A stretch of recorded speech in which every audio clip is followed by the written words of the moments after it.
pages worth of CSS, and we don't really want those messing up the HTML. We want to keep those separate. Also, there's a really big reason when a user browses several pages of a website, we don't want them to have to download the CSS every time, because most of the time the CSS is going to be the same from page to page.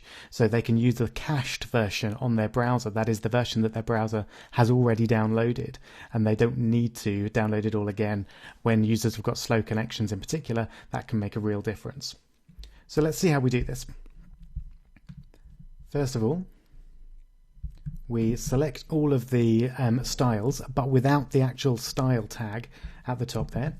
And I'm going to copy that, and then I'm going to create a new text document over here. Let's bring that in, and I'm just going to paste that down there. So that's all of the style content, but without the style tags at the top and the bottom. So just the CSS. And then I'm going to save that as a new file in desktop my website's CSS, and the usual convention is to call it styles.css, but you can call it whatever you like.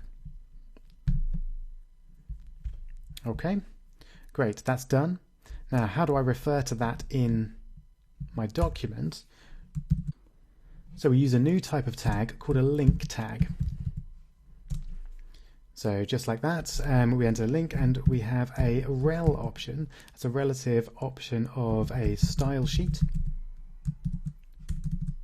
and a type of text/CSS, same as before.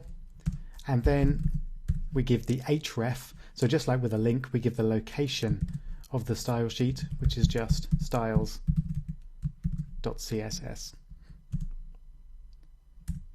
And then we can close that. Okay, and now if I refresh this, it looks exactly the same. Just to prove that the external style sheet is what's doing that. If I get rid of the href, we lose all our styles, and we just have the content. So it's doing everything we did before, but we're doing it in a nice, stylish, external way.